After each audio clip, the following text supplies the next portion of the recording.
You're listening to The Pulse on AMI Audio. I'm Grant Hardy. Heather Feather is an award-winning children's artist and accessibility advocate. This month, she released a new single called Happy For You and has announced an album coming out this summer called Together. Heather is a presenting member of the Recording Artists and Music Professionals with Disabilities. As an artist living with multiple sclerosis, her music and advocacy explores both disability culture and inclusive practices. Heather is joining me on The Pulse today. Heather, thank you so much for coming on the show, and I'd love to just give you the opportunity to introduce yourself. Thank you so much, Grant. I'm delighted to be here. My name is Heather Feather, and I am a middle-aged woman with pale skin, chin-length brown hair, and I wear always orange as my theme color because it's the color of multiple sclerosis awareness. Thank you for the introduction. How would you describe yourself as a musician? I think as a musician right now, my current role and my description of myself would be happy, fulfilled, I think.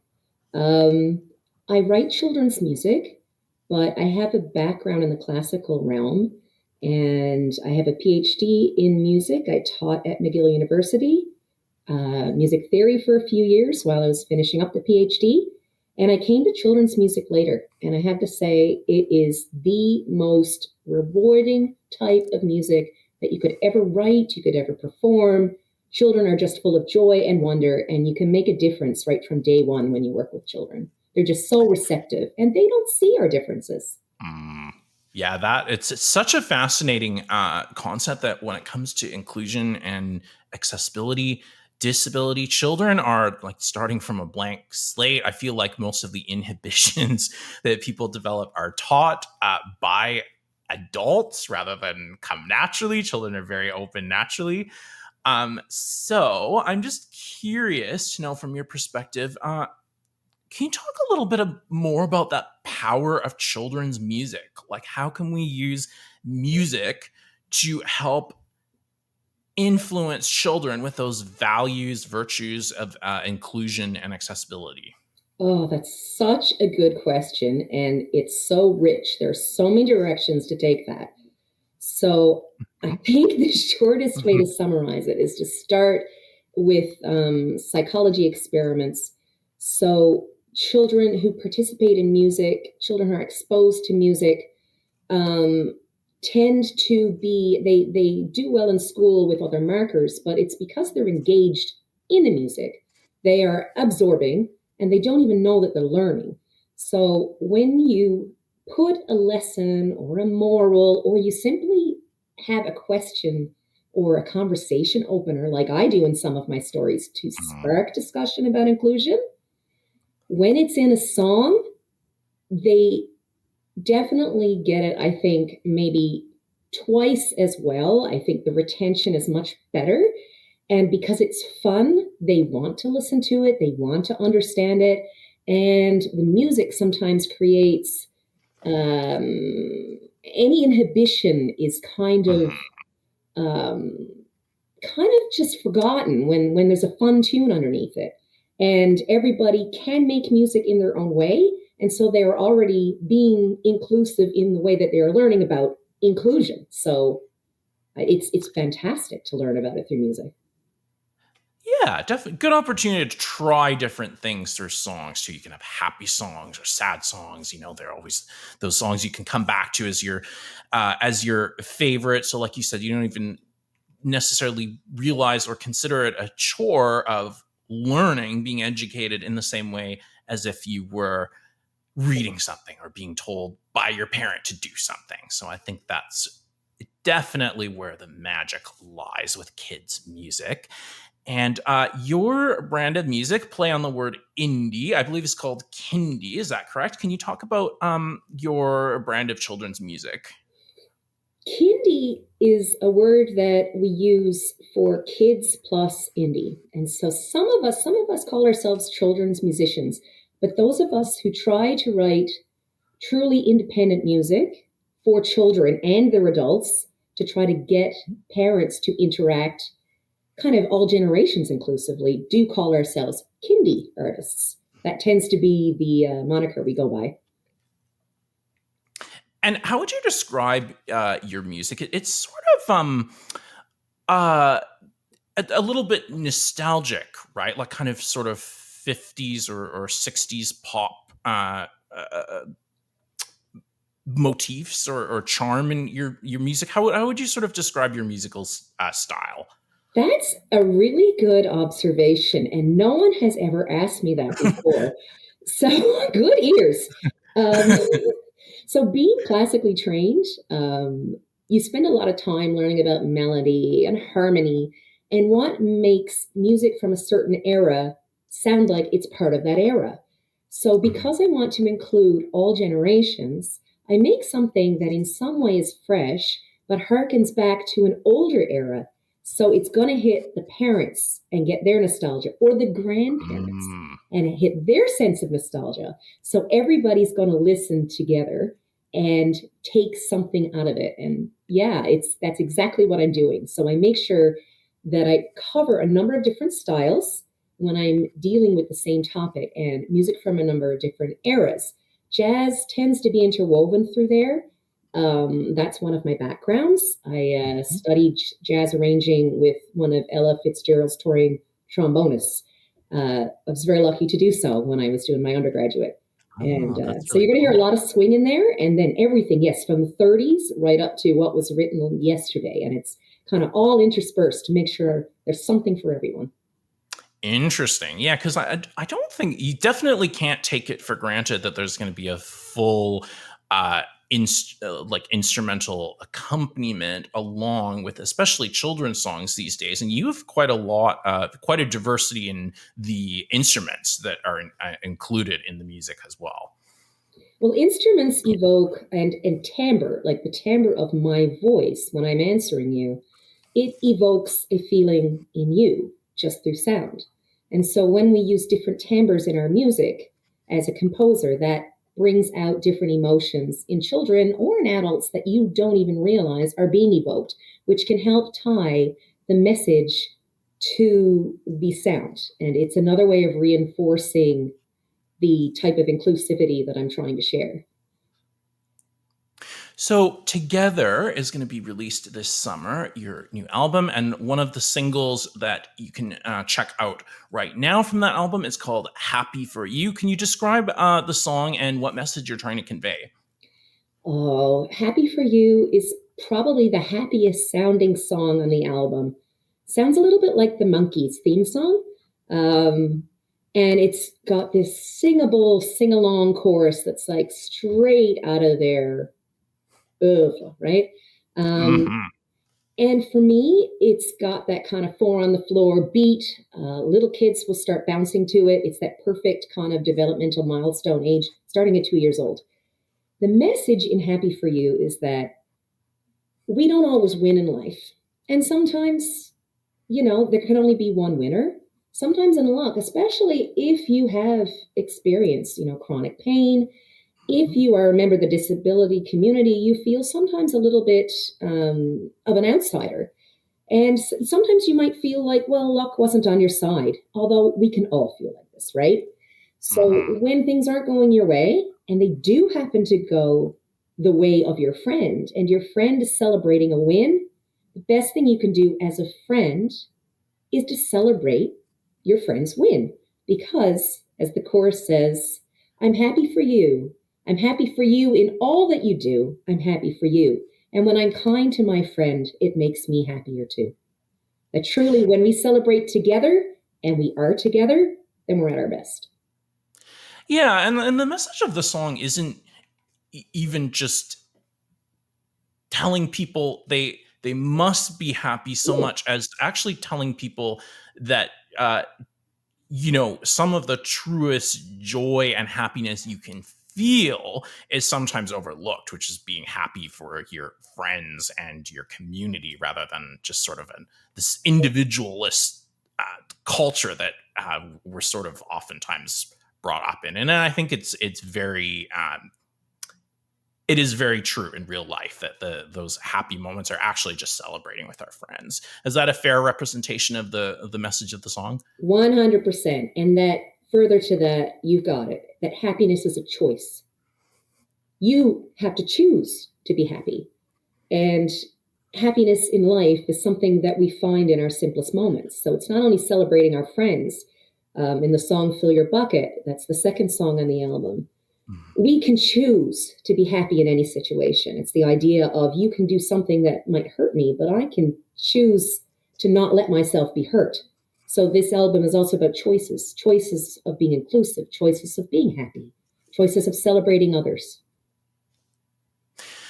How can we teach kids in general that messaging of celebrating others' personal achievement, celebrating kind of the success of your community, your friend group, rather than just striving to be on top all the time? Yeah, that's a tough one.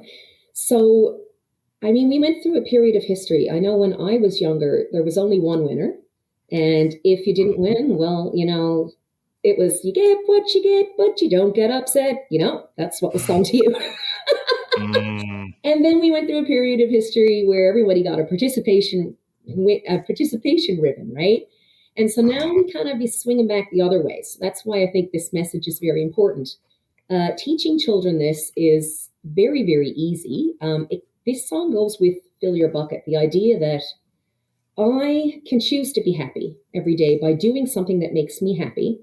I can also choose to be kind to my friend. Now, when I'm kind to my friend, when I celebrate my friend, when I do something nice for my friend, they're happy. And that makes me happy because my friend's happy. So, in the most simplest terms, that's how I start with 3 year olds. And I actually start with physical objects. So, I take a bunch of these little smooshable scarves around and we do music and movement. And when we sing these songs, we talk about what are you going to do today after school or after daycare that you like to do to make you happy? Because children are only learning to be able to make themselves happy instead of relying on a parent to calm them. It's part of self Mhm. regulation. And when they are able to make themselves happy, then we start working on what can you do to make your friend happy? Well, I can clap for my friend because my friend just did a really nice painting. Well, there you go. Is your friend happy? Yes. How does that make you feel? I'm happy too. And you just literally walk them through. It's like presenting the song as a book, and then we sing it, and it just clicks. It's just amazing. It's a cool message. And do you have any um what sort of framework would you run through for someone with a disability, like who maybe feels like they're always left out of something or the worst in something, not included in something, or how can they find that happiness and positivity? That's a very, very good question as well. So for me, I know it's in celebrating the little things. Maybe I had a very bad year last year, and I had a number of relapses. I had to go on to a new medication because this one just wasn't working anymore. Mhm. And it was the little things. It was like, hey, today I rotated my ankle and it moved. That was my big day. So Mhm. it's celebrating the little things. And for the kids that need that extra boost, it's helping them find in what way they are important to the world. Because one of the messages in several other songs on the album is that everybody is important. Everybody will have their chance to shine, and everybody not only deserves to be loved, but should be loved and should be appreciated for exactly who they are. There are several songs that actively deal with disabilities and call out different types of disabilities. So I would say to find a way in which that child is very good at something, and that's something that I do in the classroom. You are the best friend in this classroom. You are always so happy for everybody else. And isn't everybody so happy that he's always cheering for you? How does that make you feel? Everybody has Yeah. something. Okay, and that's excellent. And that's album is called Together, which will kind of weave these themes of acceptance, diversity, inclusion, happiness, and where are people going to be able to access this album? So it's going to be on all major streaming platforms. And right now we have the 4 songs. So the 4 singles: Party, Fill Your Bucket, I'm good enough, which is just the way I am, as long as I do my best. I like that one too. And now, Happy for You, they're available on Spotify, Apple Music. There are links from my website, social media.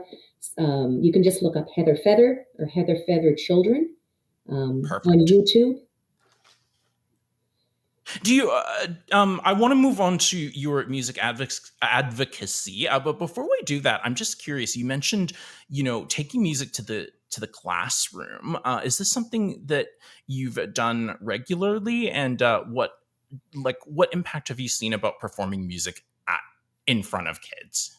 Oh, so that is actually why I started writing. Mhm, Because first and foremost, I was always a teacher, right?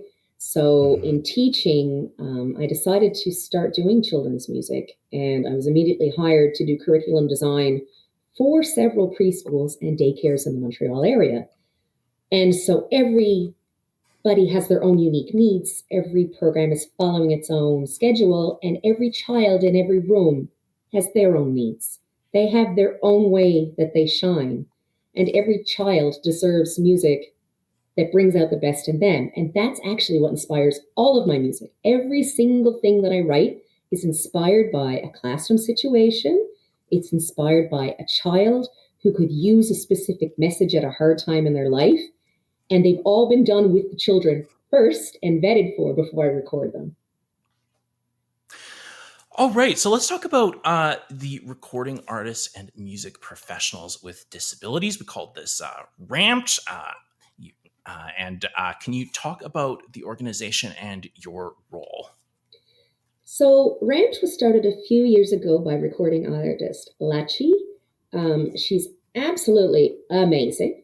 Um, Lachi is blind, and Mhm. she doesn't let that stop her from wearing 6-inch heels at the Grammys. She's truly, she's truly impressive. Ramped was actually responsible. Lachi and Precious Perez, who's the president right now, were responsible for getting a sign language interpreter at the Grammys for the first time this year, and nobody had ever thought of it before. But of That's course, really people cool. who are hard of hearing like music, shouldn't we have a sign language interpreter? Heck yeah. Yeah, like That's come on, fantastic. man. So this is what this group does. It goes in, and as a member of Rant 2 as a speaker, I advocate for accessible spaces as a place to be a safe haven. If somebody in the industry is going through something that they don't want to disclose, it depends on where you are in the world right now, but it's not always safe. And at a time in my Mhm. career earlier, I didn't feel safe disclosing multiple sclerosis for fear of losing my job. So I'm a sounding board. I'm always available for that. I recently was on a panel at a Folk Alliance International in Montreal, and Mhm. that was fantastic. Absolutely fantastic. To have the chance to represent disabled artists with all different types of disability, including neurodivergence, all kinds of hidden disabilities. And we spoke to like venue owners, festival festival organizers about how they could make their intake more inclusive. How could they make sure that everybody's represented and that there's not a barrier to simply applying? Because sometimes people don't realize when they set up a form, there is. Yep. So that was a big part of it. And then talking a little bit about our own stories, and then taking questions from the audience about where they are in their careers, and then helping them kind of as a group think, where would you go next? How are we going to break down those barriers? How are we all going to be included? And it's always such a positive experience to represent and to make everybody know. It's not to feel like it, to know they were heard and they were seen. So do you feel uh, as though through panels like this, the needle is moving forward? Like people are recognizing, even if we don't have all the answers now, they recognize the importance of removing those barriers so that artists with disabilities can have the opportunity to make an impact. Absolutely. And we see the change. Like this was the first year at the Grammys that they had the sign language interpreter. It was really interesting having that panel and people ask, as we're there, people that weren't even necessarily on the organizational board. Were your access needs met during this conference? And they may not have even been part of the conference, they're just another attendee. And they just want to know because people are becoming aware. And it's really fantastic to see. What would be some of the barriers that you have faced as an artist with MS? Oh, okay. Thanks, Cameron. I think, What are the sorry, go Oh, ahead. sorry, Heather. I'll No, just re-ask that. start again. As a musician with MS, what are some of the barriers that you have faced as an artist, and how have you been able to overcome them?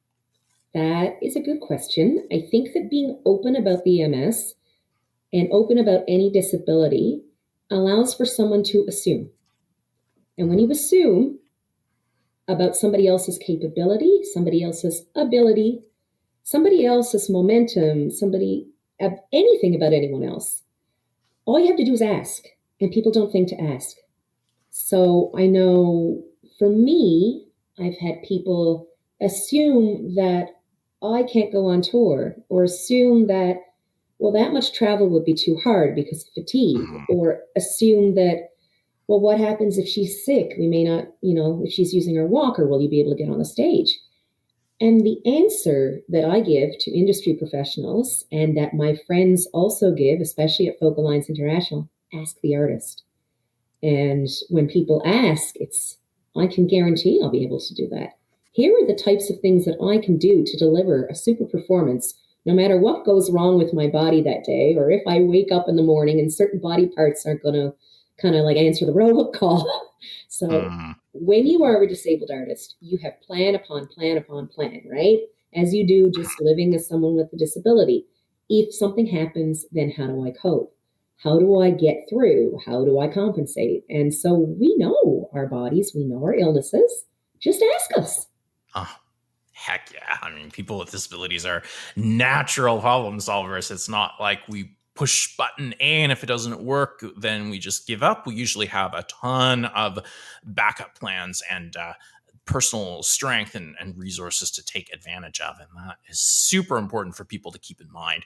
I am just curious to ask you, there has been such a huge push to add accessibility to venues, to classrooms, to shows for audiences, people watching and engaging with the content. But I think I am correct in saying that behind the scenes for the people performing on stage, we're still just getting started with that accessibility. It's not quite the same as it is for audiences. Is that a fair statement? Absolutely. So I think that's true. And it's always something that I guess it lags. Maybe there's an assumption that maybe performers aren't disabled or else they wouldn't be performing. I really don't know why, Mm. but it is coming. And let's hope that it keeps coming. I think that with Ramped, they're definitely moving the needle.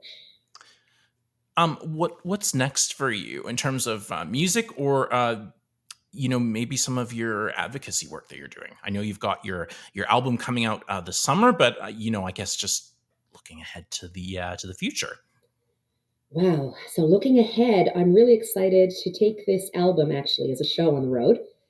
Um, Okay. yeah, so I'm going to work it out as a bilingual show and hopefully do some school tours.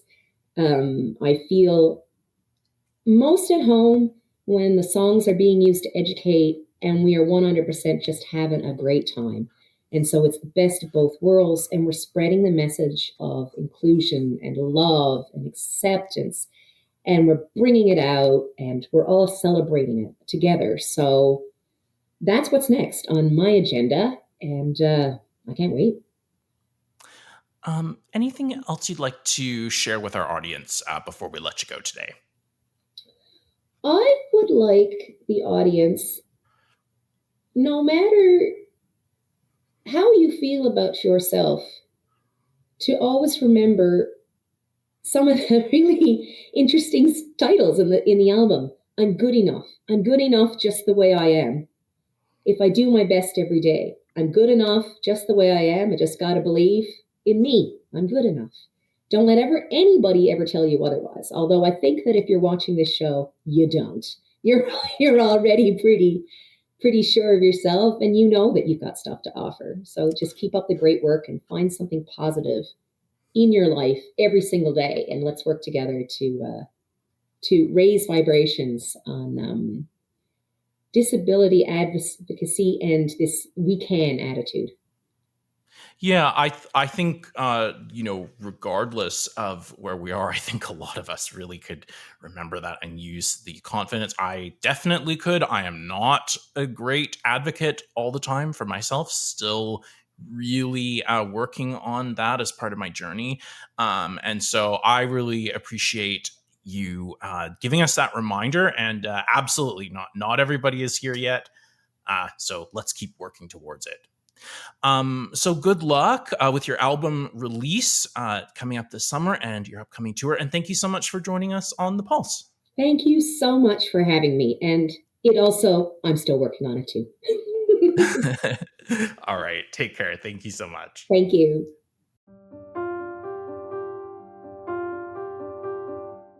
Really appreciate Heather Feather for taking the time today to appear on The Pulse. The Pulse airs on Tuesdays and Thursdays at 1:30 p.m. Eastern on AMI Audio, repeating every 6 hours. You can also catch the show on YouTube or wherever you get your podcasts. I'm Grant Hardy. Thanks so much for listening.